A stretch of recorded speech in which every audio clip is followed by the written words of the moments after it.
आदाब नमस्कार, आप देख रहे हैं हमारा यूट्यूब चैनल एक शाम टीवी पसमानदा की आवाज़ और मैं अब्दुल वाजिद चिश्ती निज़ामी। सत्य धर्म और सनातन धर्म जो हमारा एपिसोड है जिस पर हम चर्चा करते हैं, एक बार फिर उसी कड़ी में हम अपने सफ़र को आगे की तरफ बढ़ा रहे हैं।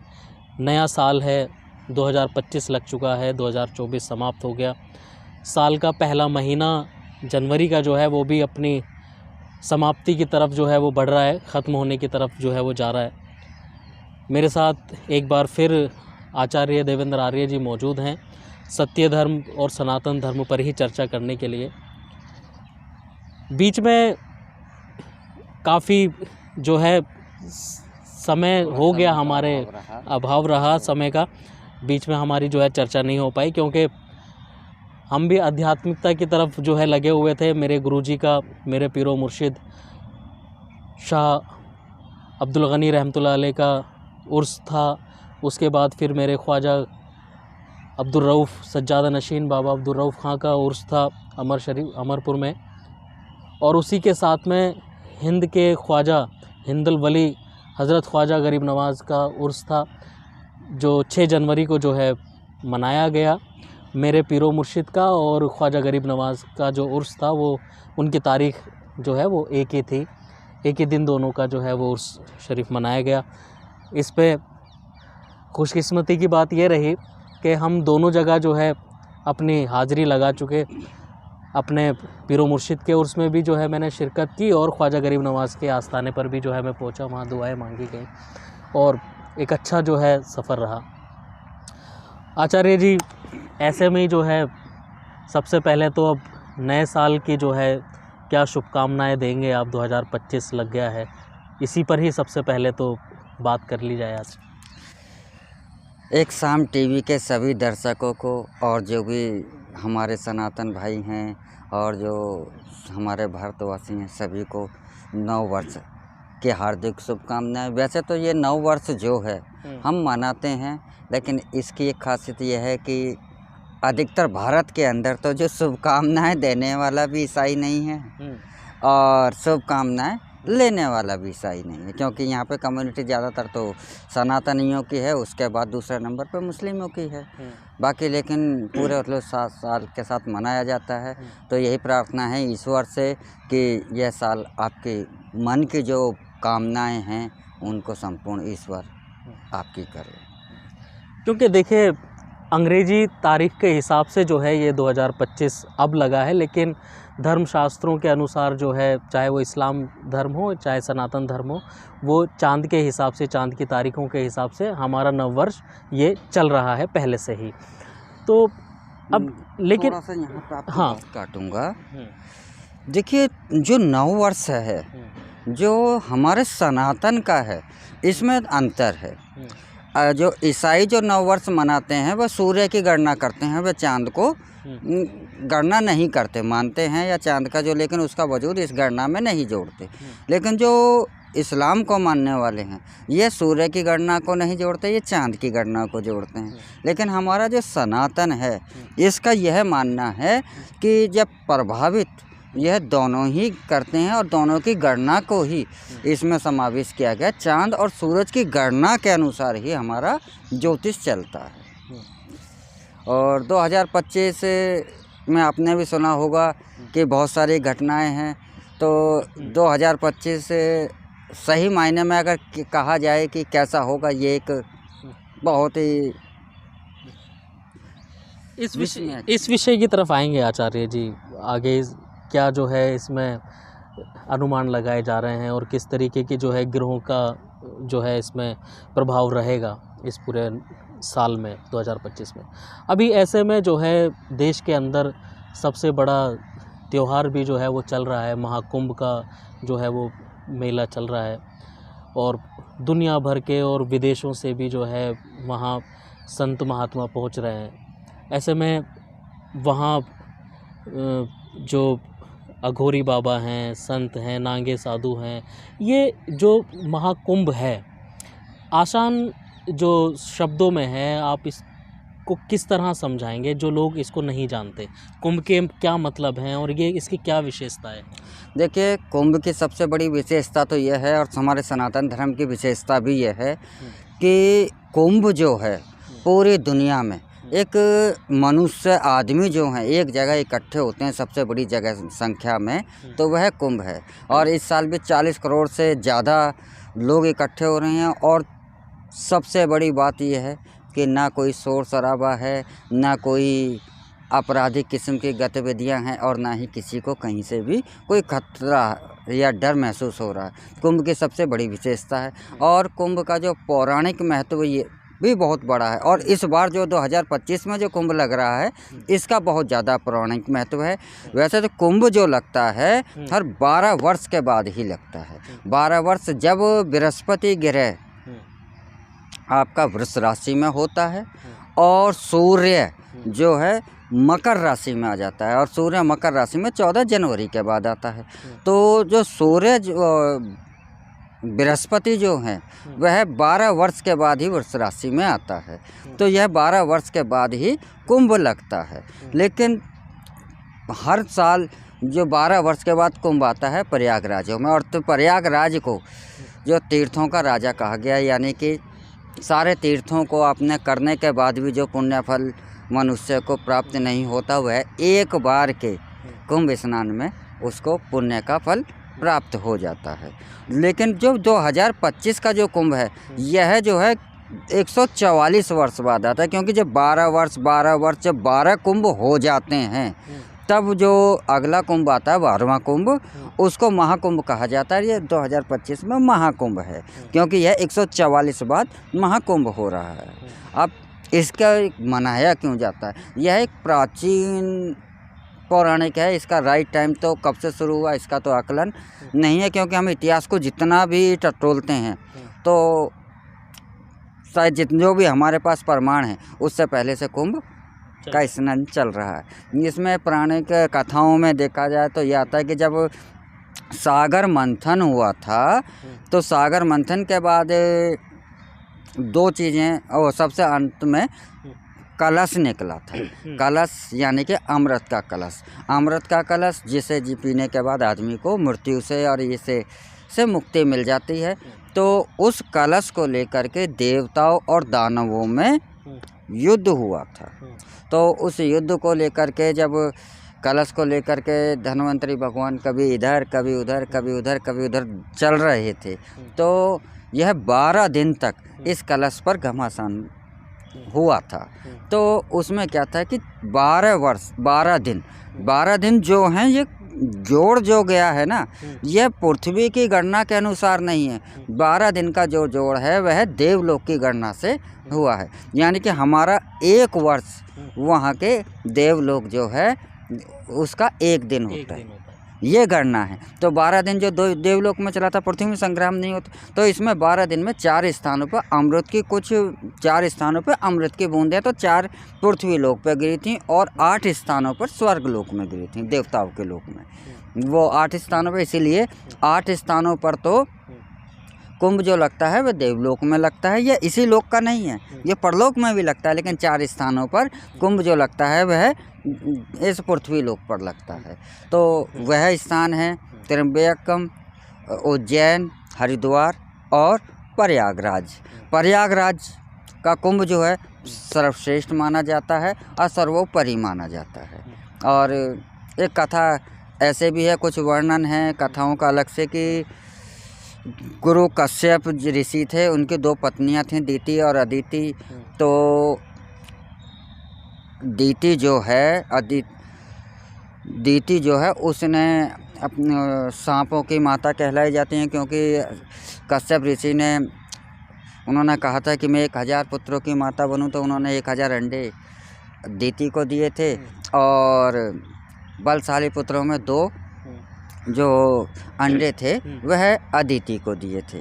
तो जो अंडे किस चीज़ के? अंडे है अच्छा, जिसमें से जीव का निर्माण होता है, क्योंकि मनुष्य जो कोई भी प्राणी है 4 ही प्रकार से होता है। तो अंडे से होगा, या जन्म होगा, या पेड़ों की विधि से, यानी कि 4 प्रकार से होता है। तो अदिति के जो पुत्र थे वह तो सर्प थे, और अदिति के जो पुत्र थे हुआ क्या था कि उनके सर्प तो जल्दी से जन्म हो गए थे, तो एक माँ की वो थी कि मेरे पुत्र, तो उन्होंने क्या करा था कि एक अंडे को जल्दी से तोड़ दिया था। तो वह जो अंडा तोड़ा था उसमें से क्या था कि आधा शरीर पूर्ण निर्माण हो चुका था, आधा नहीं हुआ था। तो वह तो चले गए थे, भगवान सूर्य की सारथी बन गए थे। और जो दूसरे पुत्र जो बाद में जो पूर्ण आकार से हुआ वह गरुड़ थे। तो एक बार दोनों दीति और अदिति में किसी एक घोड़ा देखा था। एक घटना है कि सफ़ेद घोड़ा था, तो उनमें एक आपस में बहस से हो गई थी कि ये घोड़ा सफ़ेद है, इसकी पूंछ काली है। तो जबकि घोड़ा पूर्ण रूप से था, तो अदिति ने क्या किया था कि अपने सांपों को आदेश दिया कि इसकी पूंछ से लिपट जाओ। तो पूंछ से लिपट गए, तो घोड़े की पूंछ जो दोबारा दिखाई दी तो वह काली दिखाई दी। तो इसके कारण जो शर्त यह थी कि जो भी हारेगा वह एक दूसरे की गुलामी करेगा। अब अदिति जो है नागों की माता के साथ में उनके जीवन में गुलामी करने लगी, उनकी सेवा में रहने लगी, क्योंकि अधिपत्य जो था दीति का हो गया था। तो उसको अधिपत्य को छुड़ाने के लिए एक शर्त रखी थी कि अगर आप मुझे अमृत कलश ला दोगे, मुझे दे दोगे, तो मैं आपकी माँ को, अदिति को गरुड़ के सामने रखे थे कि मैं आपकी अपनी दासत्व से मुक्ति दे दूँगी, छुट्टी कर दूँगी। तो इसको लेने के लिए फिर गरुड़ जी जो लाए थे, तो उसमें क्या था कि देवताओं में इंद्र से और भी देवताओं से जो संग्राम हुआ था, ऐसा भी मानना है कि वो बूंदें भी प्रयागराज में गिरी थी। तो दो कथाएं प्रचलित हैं, लेकिन जो सर्वमान्य कथा यही है कि समुद्र मंथन के लिए। और समुद्र मंथन जो हुआ था वो है बहुत प्राचीन, वैदिक काल के अंदर ही समुद्र मंथन हुआ था। तो जब से ही यह महाकुंभ लगता आ रहा है, और महाकुंभ का पुण्य प्रताप इतना है कि आपने सच्चे मन से देखिए, अधिकतर जो लोग जाते हैं आपके अंदर भाव नहीं है, तो आपने अपना तन धो लिया। अगर मन से आप अगर हृदय से उसमें स्नान करते हैं, और आपके अंदर कुंभ का स्नान का अर्थ है कि आपके अंदर जो पाप उपजा हुआ है उसको भी साफ कर दीजिए। तन साफ करने के मकसद से लोग चले जाते हैं, तो लेकिन यह तन साफ करने का उत्सव नहीं है, यह मन को साफ करने का उत्सव है। क्योंकि हम अगर आत्मा हैं, तो जिस प्रकार से आप जल का कहीं भी आप जल को गिरा दीजिए, उसका एक ही मार्ग होता है, वह कभी भी समुद्र की तरफ, उसका रास्ता जो होगा समुद्र की तरफ होगा। समुद्र के विपरीत दिशा में जल कभी नहीं जाएगा। ये आप एक वैज्ञानिक सिद्धांत है। उसी प्रकार से ये आत्मा जो है, इस आत्मा को इसका एक ही मकसद है, वह परमात्मा की ओर बढ़ना। जिस प्रकार जल सागर के जाता है, क्योंकि सागर जो है जल का परमात्मा ही अथा है ना, उसी प्रकार से आत्मा का जो समुद्र है वह परमात्मा है। तो मनुष्य परमात्मा की तरफ जाना चाहता है, तो परमात्मा की ओर जाने के लिए आप अपने आप को, आत्मा को, अपने मन के विचारों को, अपने उनको भी शुद्धि के लिए यह कुंभ का स्नान किया जाता है। देखिए, अभी जिस तरीके से जो है बताया आचार्य जी ने कि 12 बरस में जो है ये महाकुंभ जैसे कि आता है ना। कुंभ जो है वो ये हर साल लगता है, लेकिन महाकुंभ जो है ये जब 12-12 साल बीत जाते हैं तब ये उस तरीके से आज ये महाकुंभ है। नहीं। अच्छा। और महाकुंभ जो है 144वें वर्ष में लगता है। अच्छा। यानी कि 144 जो अब कुंभ चल रहा है 2025 में, ये 144 वर्ष बाद है, इसलिए इसे महाकुंभ कहा जाता है। लेकिन कुंभ तो हर साल होता है ना? नहीं। नहीं, कुंभ 12 वर्ष बाद होता है। इसके बाद 6 साल के बाद ये अर्ध कुंभ कह देते हैं उसको। अच्छा। वो आधा कुंभ 6 साल के बाद, तो वह हरिद्वार, उज्जैन, नासिक इस जगह पे लगता है। मतलब ये कहा जा सकता है कि जो कुंभ है वो 12 बरस में एक ही बार आता है। और जब ये 12 कुंभ हो जाते हैं तब महाकुंभ होता है। तो इसीलिए जो है इसकी विशेषता जो है इस महाकुंभ की महाकुंभ है, बढ़ जाती है। नहीं है, महाकुंभ है। कुंभ तो अगले 12 वर्ष बाद आ जाएगा, लेकिन जब 12वें कुंभ आएंगे तब जाकर के महाकुंभ होगा, इसलिए इसका ज़्यादा महत्व है। देखिए, तो हो सकता है कि अब आपको ये समझ में आ गया हो कि महाकुंभ जो है क्या है और कुंभ क्या है और इसकी क्या विशेषताएं हैं। जैसे कि 12 बरस में एक बार जो है कुंभ का मेला आता है, जब दुनिया भर के जो है सारे सनातनी महात्मा और जो जितने भी धर्म गुरु हैं वो सब एक जगह इकट्ठे होते हैं करोड़ों की संख्या में। और उसके बाद में फिर ये 12 बरस का जो 12 कुंभ हो जाते हैं, उसके बाद में ये महाकुंभ जो है आता है। अब ये 144 साल के बाद फिर दोबारा से आएगा, ऐसा है ना? अगला महाकुंभ जो अगला महाकुंभ देखिए। तो और दूसरी चीज़ ये है कि इसकी विशेषता इस तरीके से हम बता सकते हैं कि ये कुंभ जो है ये किसी जाति धर्म का नहीं है, ये मानव मात्र के लिए है। क्योंकि कुंभ जब आरंभ हुआ होगा ना, तब तो कोई सनातन के अलावा दूसरा था ही नहीं, सबका ही ये अंत में ये मनुष्य के पूरी दुनिया के मानवों का ही केंद्र है। इसीलिए आपने देखा होगा कि इससे ज़्यादा संख्या में आज तक पूरी दुनिया में इससे ज़्यादा लोग इकट्ठे नहीं होते। क्यों? हाँ जी, नहीं, कुंभ के अंदर जो कम्युनिटी इकट्ठी होती है आदमियों की, वह इससे ज़्यादा कहीं भी आप इकट्ठे नहीं होते। देखिए, एक विशेषता ये भी है जिस तरीके से आचार्य जी बता रहे हैं। आचार्य जी, इसमें इस बार का जो ये कुंभ है, इसमें एक IITN बाबा और हैं, अभय सिंह, हरियाणा के वो रहने वाले हैं, वो इस वक्त बड़ी चर्चा में हैं।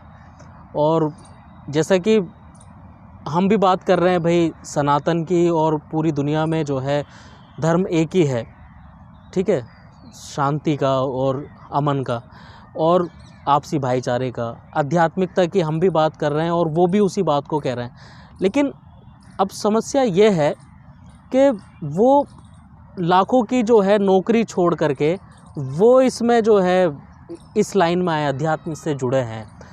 इसको किस तरह देख रहे हैं आप? एक जो उनके विचार हैं, आपने भी शायद सुने होंगे या नहीं सुने होंगे, लेकिन वो इस वक्त जो है चर्चा का विषय बने हुए हैं।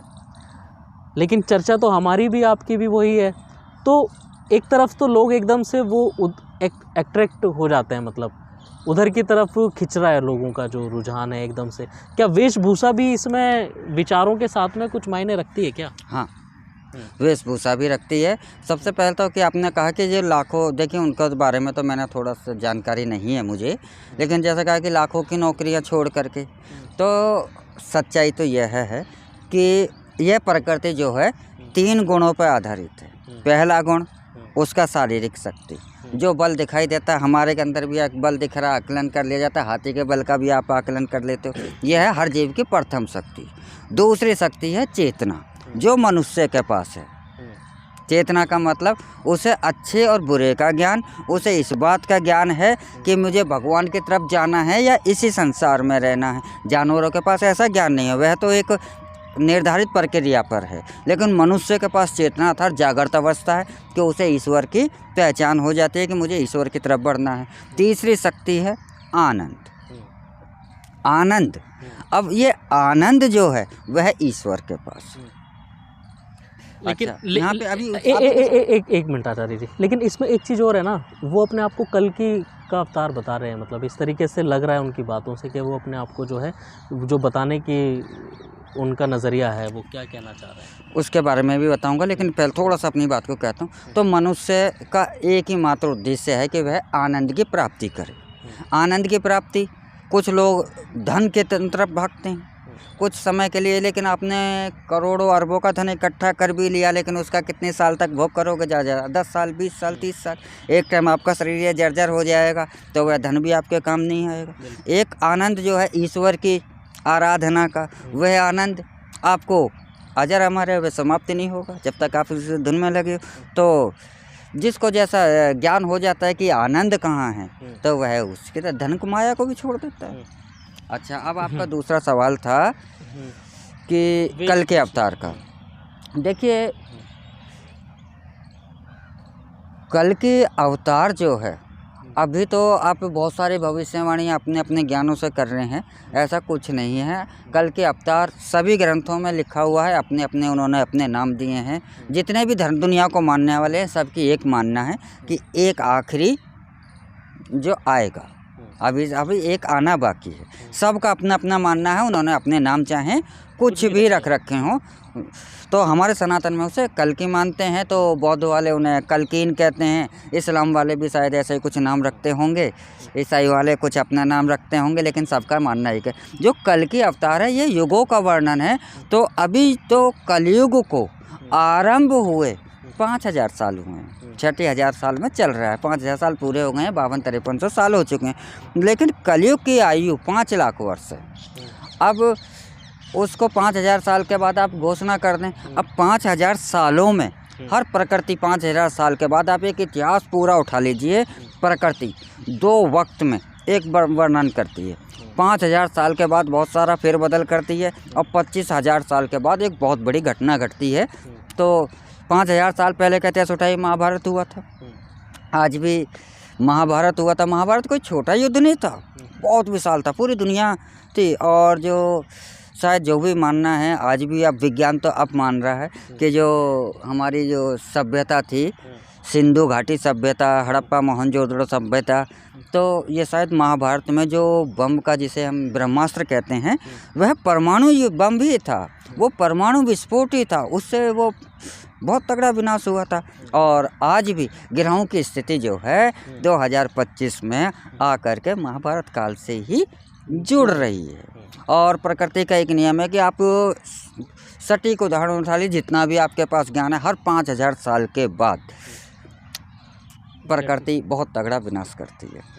और ये 2025 है, इसमें मैंने पहले भी कहा था, 2024 में भी कई ने पूछा था, तो मैंने भी कहा था कि ये प्रकृति जो है इस साल बहुत उथल पुथल करनी है। और भूकंपों का तो आप देख ही रहे हैं, अभी तो जनवरी के 15, 20, 25 दिन ही गुजर रहे हैं, लेकिन आप अक्सर देख रहे हैं कि कभी अमेरिका में एक हो रहा है, या भारत में कहीं भूकंप आ रहे हैं, या कुछ और। तो ऐसा तांडव तो रहेगा ही रहेगा। कारण क्या है, क्यों रहेगा?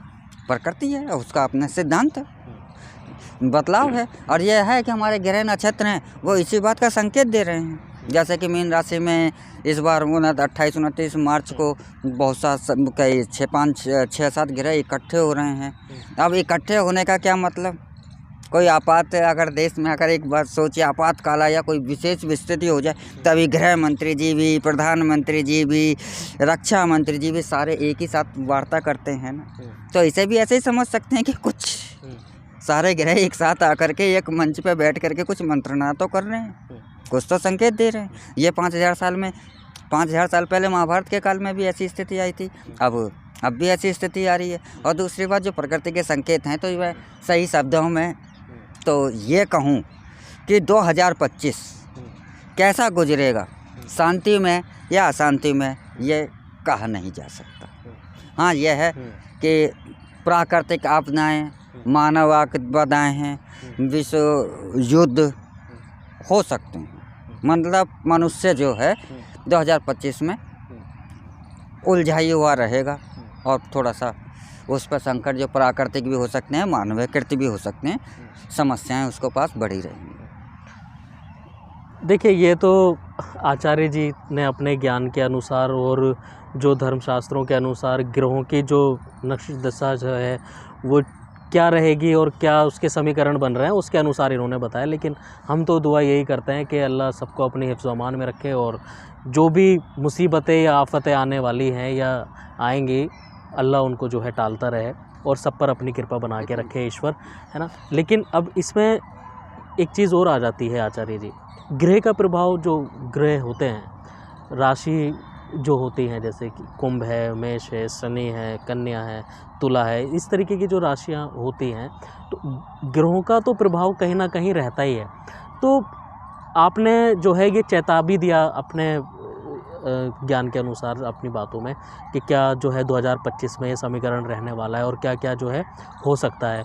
तो आप इसी के बीच में जो ग्रहों को मानते हैं या इसके स्वरूप से जो है चलते हैं अपने आप को लेकर के, उनके लिए क्या आप उपाय बताना चाहेंगे या क्या कहना चाहेंगे उनके लिए? वो किस तरीके से इसमें अपना मतलब गुजर बसर कर सकते हैं एक तरीके से, जैसे कुछ उपाय है उनके लिए? देखिए, जो प्रकृति जब अपना कार्य करती है तो वह अपना कार्य करती है। उपाय तो सिर्फ यही है कि आप धर्म को धारण कर लीजिए। धर्म का मतलब है धारण करना। आपने क्या धारण करा है? धारण करने के लिए आपके पास दो ही चीज़ें हैं, तीसरा कुछ नहीं है, अच्छाई या बुराई। जिसने अच्छाई धारण कर ली उसे मानवता उसके अंदर पैदा होगी, है नहीं है? और वह अच्छाई धारण किया तो वह अपने अच्छे हिस्से सोचेगा, ईश्वर की आराधना में वह कार्य करेगा, तो आप धार्मिक हो गए। और अगर आपने अपने अंदर बुराई धारण कर ली तो आप पापकृत कार्य करोगे, तो अर्थात अधर्मी हो गए। आप धार्मिक नहीं हैं, अधार्मिक हैं, आप पाप के मार्ग पर चल गए।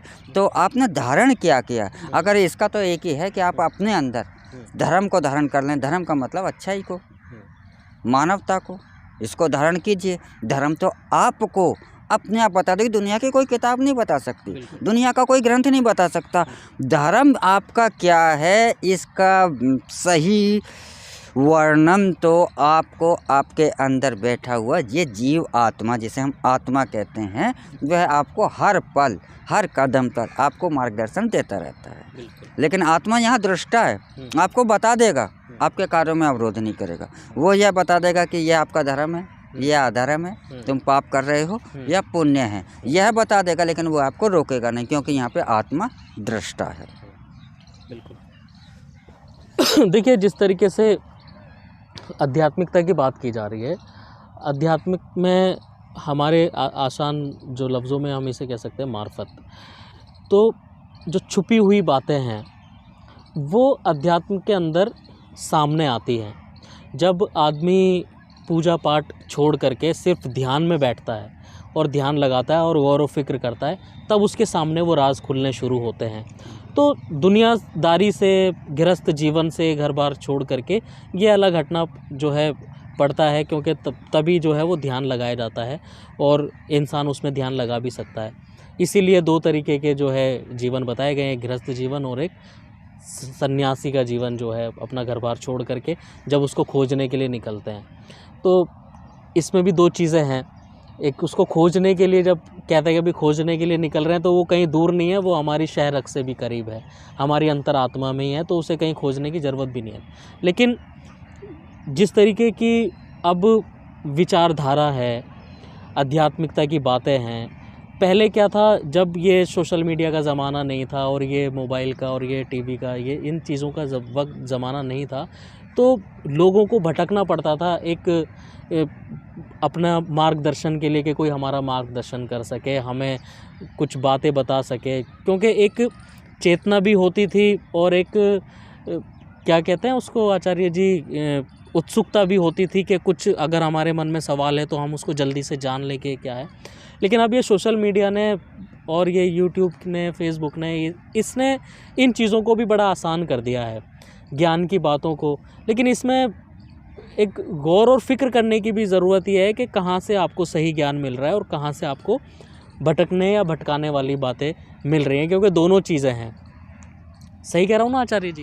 इसमें देखिए, मिल तो रही हैं, ये बात आपकी सच है कि सोशल मीडिया ने बात को जो है कि सरलता के साथ पहुंच जाती है और लोग एक दूसरे से बहुत जल्दी से जुड़ जा रहे हैं। लेकिन जो धर्म है और धर्म का ज्ञान है, ज्ञान के लिए आपको ईश्वर को प्राप्त करने के लिए आपको ये निर्धारित करने की आवश्यकता नहीं कि मुझे सन्यासी बनूंगा तभी मुझे भगवान की प्राप्ति होगी, या मैं गृहस्थ में हूँ तभी मुझे भगवान की प्राप्ति होगी, या वानप्रस्थ हूँ। लेकिन इन सब के अपने अपने नियम हैं। आप अगर गृहस्थ नहीं हो, सन्यासी हो, तब भी आपको कर्म करना पड़ेगा, क्योंकि यहाँ पे कर्म से आप नहीं मुक्ति पा सकते। सन्यासी का भी धर्म है। सन्यास से आपने सन्यास धारण कर लिया। सन्यास का मतलब है कि दो मार्ग हैं आपको संसार में चलने के। एक तो संसार में लिप्त होकर के, संसार में लीन होकर के ईश्वर तक पहुँचो। दूसरा है कि संसार से दूर होकर। लेकिन सन्यासी के लिए भी है, सन्यासी अगर आपने धारण किया है तो फिर आप समाज और राष्ट्र के लिए आपको उसकी सेवा के लिए कार्य करना होगा। सन्यासी का मतलब ये नहीं है कि आपने सन्यास हो गया, भगवान के कार्य में लीन हो गए। और भगवान को प्राप्त करने के लिए भगवान तो पास से भी पास है, इतनी दूर भगवान है ही नहीं कि हम यहाँ पे आप बात वार्ता कर रहे हैं तो भगवान भी यहाँ बैठ करके हमारी इस चर्चा को सुन रहा है, इतना पास है। और दूर इतना है कि आपकी बुद्धि अच्छे अच्छे सोच बड़े भी बड़े नहीं जा ज्ञानी, सकती। वहाँ तक आप सोच भी नहीं सकते, उसे पा भी नहीं सकते। इतना दूर से भी दूर है और पास से भी पास है। लेकिन होता क्या है कि आज जो है कि मनुष्य जो थोड़ा सा ज्ञान हुआ, उसने सोच लिया कि मैंने भगवान को पा लिया। जैसे कि आपने कहा कि वह कल के अवतार है। अरे कल की अवतार है तो जो हमारे वर्णन है कि 5 लाख के कलयुग की आयु है, सतयुग की आयु अगर 20 लाख वर्ष थी तो वो 20 लाख पूरे हुए ना। अगर त्रेता की आयु 12 लाख वर्ष थी तो वो 12 लाख पूरे हुए ना। द्वापर की आयु 8 लाख वर्ष तो 8 लाख पूरे हुए ना। तो इसको 5000 में कैसे ईश्वर को, आपको पता है कि क्या आप ईश्वर ने यह विधि बदल दी है? ऐसा नहीं। लेकिन ये ऐसा क्यों कह रहे हैं कि ये कल के अवतार आ गए? ऐसा है कि एक प्रकृति जो उथल पुथल करने जा रही, तो प्रकृति को 5 लाख साल तक कलयुग चलाना है, तो क्या वो उसको का एक ही सिस्टम पर थोड़ी चलाती रहती है? आज से भी देख लीजिए, प्राचीन काल को भी देख लीजिए, सबके सिस्टम अलग। प्रकृति ने सदा उलट फेर करती रही है। बहुत सी सभ्यताएं हैं, आपने सुना होगा कि 12वें साल माया सभ्यता अमेरिका में थी, इतनी उनकी भी गणना थी, लेकिन तो क्या उसे नष्ट नहीं किया? नई सभ्यताएं भी थी।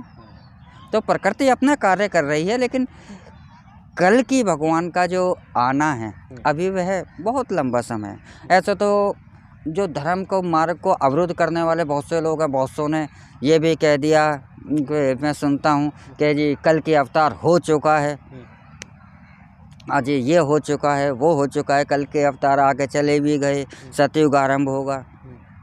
सतयुग आरंभ नहीं होगा। हाँ, ये है कि जब प्रकृति थोड़ा सा आदमी को चेता देती है, जैसे कि कोरोना से आदमी को एक भ्रम हो गया था, कोरोना ने आया बता दिया कि तुम्हारे ये परमाणु बम, एटम बम, जो जितनी भी जो तुम्हारी सारी ताकत है ना, तुम्हारे को कुछ नहीं कर सकता। ईश्वर ने, प्रकृति ने बता दिया कि देखो पूरी दुनिया में जो कोरोना का वायरस है, पूरी दुनिया में अगर सारा इकट्ठा करके तौला जाए तो 50 ग्राम भी वजन नहीं होगा। लेकिन पूरी दुनिया को उथल पुथल कर दिया। तो इस प्रकृति ने बता दिया कि अभी भी सुधर जाओ, अभी भी अपने आप को धर्म को धारण कर लो। लेकिन मानव है, इसके जितने जैसे ही बदलता है वैसे ही वो ज्ञानी हो जाता है। संकट आता है जब भी उसे राम याद आते हैं, और जैसे ही संकट समाप्त होता है वह स्वयं ज्ञानी बन जाता है। ये मानव का एक उसका अपना स्वभाव है। तो प्रकृति जो है कि एक संकेत दे रही है, आपको बार बार दे रही है। मैंने आपको पहले भी कहा था कि कई बार मैं कह चुका हूँ कि कोरोना के टाइम पे भी कहा था कि जी 5 वायरस आएंगे, 3 आ चुके हैं, 2 आ चुके, तो उससे पहले हबोला और एक और था, उसके बाद कोरोना आया। और तब भी लोग कह रहे थे नहीं जी अब नहीं आएगा। देखिए अब चीन में अब दस्तक, अब चर्चा भी थोड़ी थोड़ी शुरू होने लगी है। 5 साल पहले कोरोना का भी एक ऐसे ही स्थिति थी कि चुनाव चल रहे थे और कोरोना चाइना में था, तो एक चौथा वायरस भी आ चुका है, 5वां भी वायरस आएगा। मतलब जो जो कह रहे थे आप, वो चीज़ें सामने आती जा रही है। हाँ जी, प्रकृति है, सत्य है। और प्रकृति को जानने के लिए, प्रकृति को आप अगर ध्यान से समझोगे तो प्रकृति अपना आने का क्या करने जा रही है, वह प्रकृति धार्मिक लोगों को बताती रहती है। क्योंकि धर्म क्या है? धर्म सिर्फ आपको करना है तो धर्म का एक सीधा सरल मार्ग है। आप सत्य की राह पकड़ लो, सत्य को खोजो। सत्य क्या है? आप सत्य के साथ खड़े हो जाओ, धर्म आपके साथ स्वयं खड़ा हो जाएगा। और यह भी सत्य है कि अगर आप धर्म के राह पर हो तो तुम्हारी रक्षा स्वयं धर्म करता है, तुम्हें करने की आवश्यकता नहीं। बिल्कुल बेशक हकीकत है। जब आप सीधे रास्ते पर चल रहे होते हो तो ईश्वर जो है वो खुद आपकी मदद करता है, सहायता करता है, स्वयं तुम्हारी आपको रक्षा करता है। रास्ता दिखाता रहता है और भटकने नहीं देता। वो भी तब जब आप सच्चे होकर के और सच्चाई के रास्ते पर चलते हो। देखिए आज का जो नौजवान है, इस युग की जो पीढ़ी है इस समय की, वो कई तरीके से जो है ना भटक सी रही है, मार्ग चाहती है मगर उसको जो है रास्ता नहीं मिल पा रहा है, हमें ऐसा लगता है। और देखिए आचार्य जी एक चीज़ और भी है ना कि अब जैसे आज की युवा पीढ़ी है, युवा पीढ़ी में से ही जब कोई आध्यात्मिकता से जुड़ी हुई बातें या आध्यात्मिकता की बात करता है तो लोग उसकी तरफ आकर्षित होते ही हैं। लेकिन ये भी सच्चाई है, अब जैसे मैं खुद की बात बताऊं तो मुझे खुद आध्यात्मिकता को सीखते हुए, आध्यात्मिकता की जो है शिक्षा लेते हुए 22 साल हो गए। 14 वर्ष की आयु में जो है मैंने ये शुरुआत की थी अपने गुरु जी से, ठीक है, जो मेरे पीर व मुर्शिद हैं। उन्होंने तालीम दी, लेकिन आज क्या है कि आज का जो शिष्य है या कोई एक आम तालीम लेने वाला है जो चाहता है कि उसको खुदा मिले या परमात्मा मिले या वो छुपी हुई बातों को जान सके या सही से जो है वो जो चाहता है वो हो जाए, इस तरीके की जो तालीम है, तो आज क्या है कि ना आदमी चाहता है कि मुझे एकदम से मिल जाए, बस यूँ हाथ बढ़ाऊँ और यूँ ले लूँ। तो एक तो शिक्षा जो है और ज्ञान है, आध्यात्मिकता का हो, दुनिया का हो या जीवन व्यापन करने के लिए कोई भी चीज़ हो, वो आसानी से नहीं मिलती। उसके लिए कठोर परिश्रम करना पड़ता है, मेहनत करनी पड़ती है, त्याग देने पड़ते हैं, आजमाइशें भी तो होती हैं, और आदमी चाहता है कि मुझे बस आसानी से मिल जाए। इसके बारे में क्या कहेंगे आप? देखिए, इसको ऐसे समझिए आप कि जो आज का युवा है, धर्म क्या कहता है। धार्मिक आप जब ही बनोगे जब आपको क्यों का जवाब। आज मैंने आपको कोई राज्य बताया तो आपके मन में एक प्रश्न उठता है, क्यों। आप किसी से कहो, जैसे कि एक छोटा सा उदाहरण देता हूँ कि हमारे यहाँ कहा जाता है सनातन में कि सावन के महीने में आपको पालक नहीं खाना चाहिए, पालक नहीं खाना चाहिए। अब सवाल तो है कि भाई सावन के महीने में पालक क्यों नहीं खाना चाहिए। अगर आपने इसका जवाब सटीक दे दिया, उसको संतुष्टि मिल गई तो वो आपकी बात को मानेगा। आपने अगर उसका जवाब संतुष्टि नहीं मिली तो वो आपकी बात का विरोध करेगा। यानी कि धार्मिक व्यक्ति को अपने गुरु से सारा ज्ञान पूछने का, सवाल शिष्य को प्रश्न करने का अधिकार है, और गुरु को जो है उसकी जो मन में जो जिज्ञासा उसको शांत करने का कार्य जो है गुरु का होता है, इसीलिए वह गुरु है। अब पालक नहीं खाना चाहिए, अब सीधे से इसकी बात है। अक्सर तो आप किसी से पूछिए, अधिकतर आपको 2-4 जवाब होंगे, इससे पाप लगता है, भगवान ने मना करा है, या इससे आप पाप लगता है। भाई पाप लगता है तो मन तो एक क्वेश्चन पूछेगा ना, पाप क्यों लगता है पालक खाने से, या पत्तेदार जो सब्जियां हैं सावन में, पाप क्यों लगता है, या भगवान गुस्सा क्यों होते हैं। भगवान ने तो बताया है कि भाई ये भोजन मेरे लिए दिया है तो मैं उसी को तो सेवन कर रहा हूँ। लेकिन रियलिटी में कारण क्या, आप भी मानोगे जी हाँ जी, क्योंकि सावन के महीने में इसलिए कहा गया है कि सावन का महीना बारिश का महीना होता है। बारिश का महीना है तो बैक्टीरिया, बहुत सारे जो जीवाणु विषाणु हैं वह भी हो जाते हैं। और पालक की पत्तीदार सब्जी है, वह ज़मीन से टच में रहता है तो उसमें बहुत सारे बैक्टीरिया हो जाते हैं। और सावन के महीने में आप पालक की अच्छी तरह से सफाई नहीं कर सकते, बाकी और किसी भी महीने में कर लोगे तो वो आपके बैक्टीरिया जो हैं, आपके विषाणु हैं, आपके पेट में जाएंगे तो वह आपका बीमार करेंगे, इसलिए मना करी गई है। अगर ये मैं आपसे कहता हूँ तो आप, मुझे कहने की आवश्यकता नहीं, आप खुद ही अपने उसमें कर लोगे जी सावन के महीने में पालक नहीं खाऊंगा। क्यों, मैंने तो नहीं कहा, कारण नहीं पता ना। कारण अगर आप सटीक दोगे तो जिज्ञासा में आजकल जो चाह रहे हैं, तो जो धर्म गुरु जो हैं या जो भटक रहे हैं, इनको हमारा जो भारत का जो सिस्टम है हमारा, वह सिस्टम थोड़ा सा बहुत खंडित हो गया है। आज हम धर्म की शिक्षा नहीं दे रहे, हम सिर्फ शिक्षा दे रहे हैं। हमारा जो मोटो जो रह गया है वो रह गया है सिर्फ धन के लिए, कि उसे उस चीज़ के लिए तैयार कर रहे हैं कि ये पैसा कमाए, डॉक्टर बन जाए, इंजीनियर बन जाए। डॉक्टर बनने के बाद वो चिकित्सक नहीं बनना, उसे चिकित्सक नहीं बनना कि मुझे चिकित्सा से मानव की सेवा करनी है। उसके यह है कि तुझे बस ये बनना, इतना पैसा कमाना। ऐसी हमने मोटो धारणा कर दी है, तो हम एक तैयारी उसके लिए कर रहे हैं ना, सिर्फ इस शरीर के लिए तो उसको तैयारी करवा रहे हैं, मन के लिए तो नहीं तैयारी करवा रहे। मन तो प्यासा है।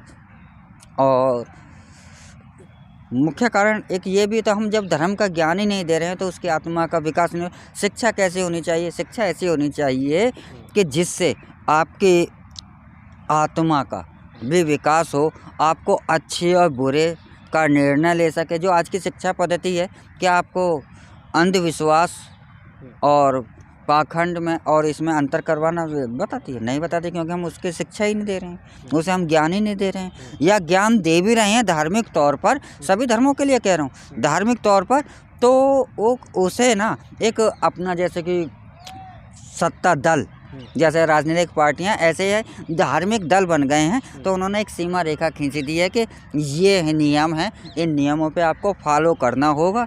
तो ऐसे उन्होंने एक समझिए कि एक धार्मिक दल बना लिए हैं, और जो धार्मिक दल हैं तो उनकी तो अपनी अपनी रूपरेखा है, उनको धर्म से मतलब नहीं, धर्म का तो उन्होंने पर्दा है, धर्म का आड़ है।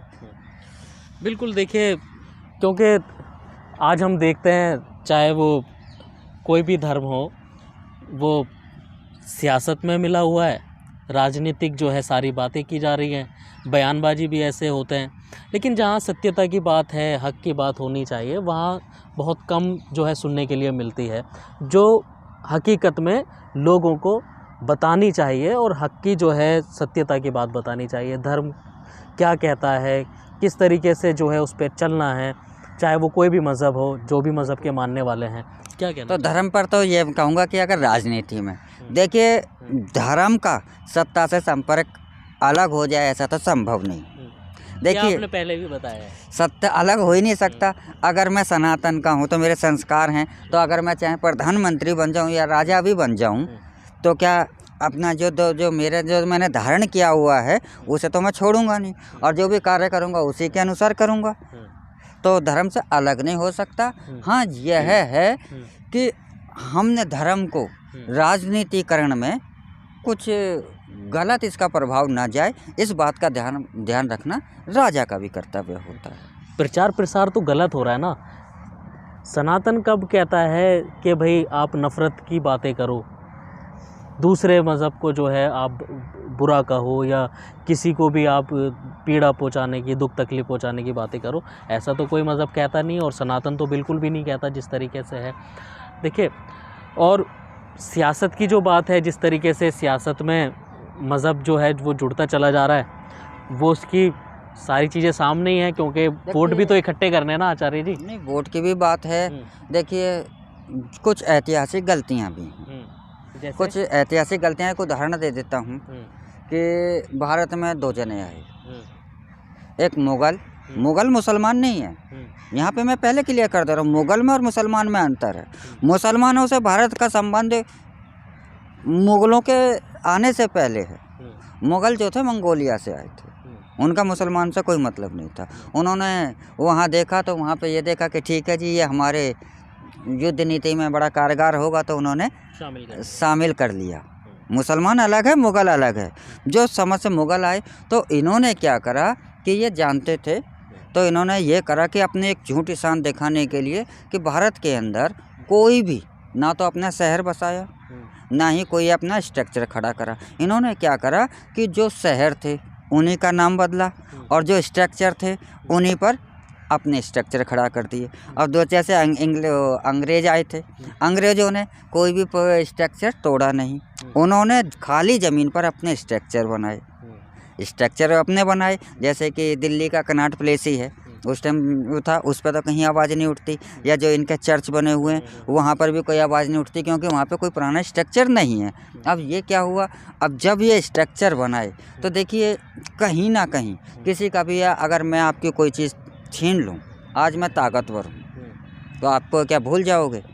याद तो रखोगे कि भाई ये मेरी चीज़ से छीनी है, मुझे वापस लेनी। आप चले जाओगे, आपके बच्चे करेंगे कि ये हमारे पापा की चीज़ थी, या हमारे दादा की चीज़ थी। तो इसी तरीके से जो स्ट्रक्चर हैं, तो ये स्ट्रक्चर हैं तो ये विवाद तो उठेगा ही उठेगा। कोई भी कहेगा ये हमारी थी, इस तरह से ये विवाद है। लेकिन हम जो बात कर रहे हैं जिस विषय पर, हम तो बात ही इसीलिए कर रहे हैं क्योंकि उसमें तो स्ट्रक्चर का जिक्र ही नहीं है। जब आध्यात्मिकता की बात कर लेते हैं और जब हम इस पे चल जाते हैं और इससे लोगों को जागरूक कर रहे हैं, तो इस स्ट्रक्चर का तो इसमें सवाल ही नहीं आता। नहीं, क्योंकि विवाद है। हाँ, लेकिन ये राजनीतिक विवाद तो है ही, खैर, है ना? नहीं, और अब आती है आपके धर्म की। देखिए सनातन किसी से नफरत नहीं करता। सनातन नफरत तो जब करेगा जब वो किसी को पराया समझेगा। हमारा तो सनातन का तो एक ही वाक्य है, वासुदेव कुटुंबकम। जब हम सारी दुनिया को, सभी को अपना मानते हैं, वो हमारे से नहीं है, तो वो उनसे नफरत क्यों करेगा? नफरत वह उससे करता है जो गैर धर्म पर, अधर्म के मार्ग पर चलता है, चाहे वह कोई भी हो।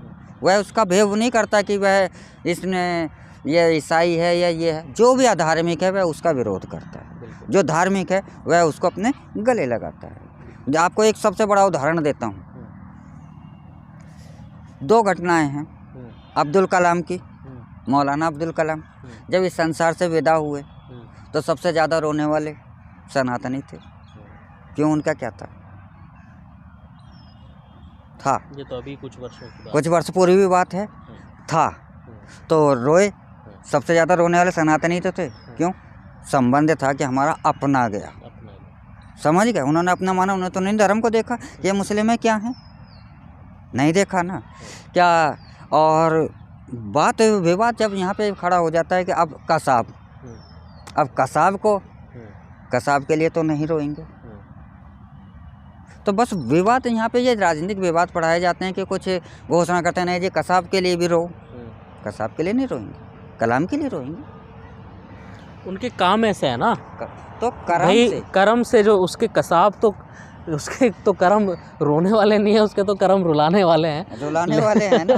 तो लेकिन बस यहाँ पे मुद्दा आ जाता है। तो अगर आदमी यह कह दिया जाता है तो बस ये एक विवाद का रूप धारण लेता है कि वो अपने राजनीतिक हल्का चालू कर लेते हैं। जबकि सनातन जो है किसी से नफरत नहीं करता। मुसलमानों से अगर वह नफरत करता तो आप पूरे भारत में देख लीजिए, पूरा भारत देता हूँ, कोई पंडित है ऐसा 1-2 अपवाद के रूप में होगा कि जिसका दोस्त मौलाना ना हो या उसका संबंध मौलाना से ना हो, या कोई मौलाना हो उसका संबंध पंडित से ना हो।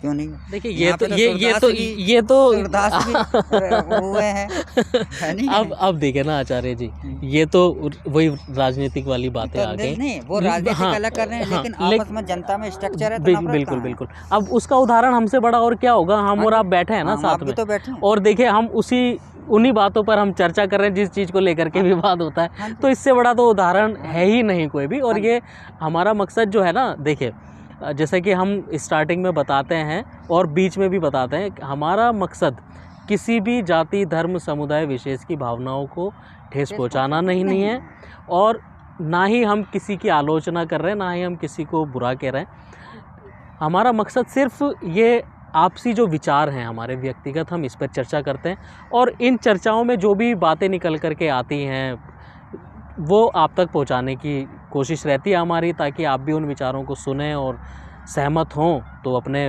विचार हमारे साथ कमेंट के ज़रिए व्यक्त करें।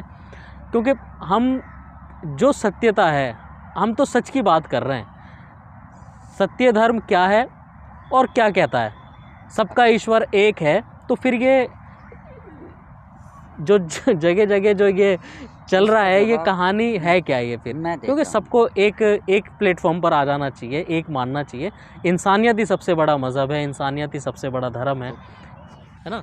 इसका ऐसा क्यों हो रहा है? क्योंकि ये मनुष्य जो है ना, बहुत गहराई से बता रहा हूँ मैं, सभी धर्मों के लिए बता रहा हूँ, ये मनुष्य जो है ये पथभ्रष्ट हो गया है। पथभ्रष्ट कैसे? क्योंकि इसको अगर संसार में आया है तो इसका मुख्य उद्देश्य तो ये है कि मैं ईश्वर की आराधना करूं, धर्म को सत्य को धारण करूं, अच्छाई को अपने अंदर धारण करूं और उस सन्मार्ग पर चलूं। लेकिन यहाँ पे ये अपनी बुद्धि लगाता है, ये मनुष्य जो मानव है, और अपने एक नए धर्म का निर्माण कर लेता है। जो अंदर का उसका जो धर्म है, आपको इंडिकेशन तो अंदर से मिल रहा है, उसे वह समाप्त कर देता है और उसको दबा देता है और अपने मन के अनुसार एक नया धर्म रच लेता है और उसको ही वह सत्य मानने लगता है। तो इसलिए कारण से वह पथ से भ्रष्ट हो जाता है और वह गलत कदम उठा लेता है। गलत कदम कैसे? क्योंकि सच्चाई ये भी है कि आप इस संसार के अंदर अगर आ गए हो, आना आपके हाथ में था, सच्चाई बिल्कुल बता रहा हूँ, चाहे आप हिंदू हो, मुसलमान हो, सिख हो, ईसाई हो, कोई भी हो, XYZ, अगर इस संसार में आ गए हो तो इस संसार से आप जब ही जा सकते हो तब आपका यहाँ का हिसाब कर्मों का कंप्लीट हो जाएगा। तो आप चाहे आप मुसलमान बन जाओ, ये तो हमारे बाह्य आवरण है, चाहे ईसाई बन जाओ, चाहे कुछ भी बन जाओ, वहाँ से आपका उद्धार नहीं होना। क्योंकि जो ऊपर बैठा है ना, उसने तो आपको पूरा इंडिकेशन दे के भेजा है कि तुझे ये करना है। बिल्कुल। और जब तक तू ये नहीं करेगा भटकता रहे, हजारों साल इस संसार में भटकता रहे। क्या होगा? क्या हम जैसे कपड़े बदलते हैं ऐसे शरीर बदलता रहे, बिल्कुल पड़ा रहे। कब तक? ये संसार जो है, संसार आप चाहें कितने भी स्वस्थ हो जाएं, संसार का मतलब है कि आपको यहाँ पे दुख मिलना ही मिलना। इस संसार में आप दुख से मुक्ति नहीं पा सकते। बिल्कुल। आचार्य जी बहुत बहुत धन्यवाद। आपका ये लंबी चर्चा हो गई, तकरीबन 1 घंटा होने जा रहा है और लोग पता नहीं सुनेंगे हमारी इस चर्चा को, लेकिन फिर भी सुनते हैं। चाहे 10 लोग सुनते हों, लेकिन हमारी चर्चा को लोग सुन रहे हैं। ये हमारे लिए जो है सफलता की बात है और हम सोचते हैं कि मतलब कोई तो है जो हमारी बातों को सुन रहा है, चाहे वो कम तादाद में ही लोग हों। देखिए, हमारा मुख्य उद्देश्य यही है कि हम जो धर्म पर निस्वार्थ और निस्भेद भाव से हम इस पर चर्चा करें और जो धार्मिक बनने का जो मार्ग है उसे हम कैसे अपना प्रशस्त करें, इसका ये हमारा प्रयास रहता है। लेकिन इसमें हमारे से हर इंसान के अंदर कुछ ना कुछ हमारे से चूकें, कमियां रहती हैं और हमारे भी इस प्रोग्राम में कुछ ना कुछ हमसे भी कुछ कमियां रह रही हैं। हम भी उसका प्रयास करेंगे और आप सभी से भी नम्र निवेदन है कि आपके मन में भी धर्म को लेकर के कोई जिज्ञासा है, कोई प्रश्न है या कुछ मन में भाव ऐसे उत्पन्न होते हैं तो आप वह भी हमारे से भेजें और चलें परमात्मा की ओर, ईश्वर की ओर, क्योंकि सुख वही है, आनंद वही है। और जो ये कहते हैं कि ईश्वर नहीं है, ईश्वर नहीं होता, तो आप एक बात सोचिए, दिन में आपका दिन कैसा कटता है? आपका दिन कटता है टेंशनों में, ये उलझनों में, वो उलझनों में, 10-12 घंटे आपके ऐसे गुट। लेकिन रात्रि को ये कहा जाता है कि आप परमात्मा की गोद में सोते हैं, तो आपके वो 10-12 घंटे में आपके साथ कुछ पता होता है कि आप दुखी होते हैं या सुखी होते हैं, आप आनंद में होते हैं सोते समय। तो जो रात्रि में जब परमात्मा की गोद में सोते हैं ना, तो उनके अंदर नींद की तरह ही वो आनंद में होते हैं। नींद को नींद ना समझो, इसे समझो कि हम ईश्वर की समाधि में हैं, ऐसा भाव पैदा कर लीजिए। बिल्कुल। जय सिया राम। तो इस बातचीत में, हमारी चर्चा में अगर कोई ऐसी बात निकली है हमारे बातों में जिससे किसी को ठेस पहुंची हो या उसको तकलीफ़ हो, तो उसके लिए हम दोनों क्षमा प्रार्थी हैं। और हमारी ये चर्चाएं आपको अगर अच्छी लग रही हैं और बातें समझ में आ रही हैं तो आप इस पे हमें कमेंट करके तो ज़रूर बताइए। कम से कम हमें लगे कि लोग हमें अगर सुन रहे हैं तो उनके जो है वो इस पर कुछ प्रतिक्रिया भी दे रहे हैं अपनी। और रही दूसरी बात, जो जीवन में मिलता है और जो हमें भोगना है, ये हमारे कर्म ही हैं, हमारे, जिसे हम कहते हैं कि अभी हमारे अमाल, अच्छे अमाल और बुरे अमाल, दुनिया से जाने के बाद, मरने के बाद जो है उन्हीं के अमाल नामों के हिसाब से जो है वो हिसाब किताब होगा। फिर जन्नत दोजख का फ़ैसला होगा, किसे जो है स्वर्ग मिलेगा, किसे नर्क मिलेगी। ये इसकी तैयारी हमें अभी से करनी है। लेकिन अब इसमें एक चीज़ और भी है, जो स्वर्ग और जन्नत के लिए अपने कर्मों को कर रहे हैं तो उसका फल उनको मिलेगा। लेकिन एक चीज़ है, जो उसको पाना चाहता है, उसको देखना चाहता है, जिसकी जन्नत और दोज़ख है, सब कुछ जिसका है, और जिसको अल्लाह कहते हैं, जिसको खुदा कहते हैं, परमात्मा, परमेश्वर कहते हैं, तो जब वो मिल जाता है तो फिर किसी चीज़ की ज़रूरत रहती नहीं है और ना ही फिर किसी चीज़ का डर और खौफ रहता है। ये चीज़ें जो है वो सब खुली हुई लिखी हैं, लेकिन ये सबके लिए नहीं है, ये उसके लिए है जिसे वो मिल जाता है और जो इस रास्ते पे चल रहा है। तो हर इंसान को जो है कम से कम धार्मिक तो होना ही चाहिए, और जिस भी वो धर्म का मानने वाला है उस पर उसका पालन करे ईमानदारी के साथ, और जो भी उसकी जिम्मेदारियां हैं उनको वो निभाता चले और ज़्यादा से ज़्यादा इस संसार में प्यार और प्रेम को बांटने की कोशिश करे, क्योंकि यही सबसे अनमोल भी चीज़ है और सबसे सस्ती भी यही है। आप अगर किसी से मोहब्बत से बात कर लें, अगर बात भी नहीं कर सकते तो अगर उसकी तरफ आप मुस्कुरा कर देख लें तो ये भी सदका जारिया माना जाता है एक तरीके से। तो इसी आशा के साथ कि आप हमें कमेंट करके ज़रूर बताएंगे और अपनी प्रतिक्रिया हमें भेजते रहेंगे। अगली कड़ी में फिर मुलाकात होगी। अब तक के लिए नमस्कार।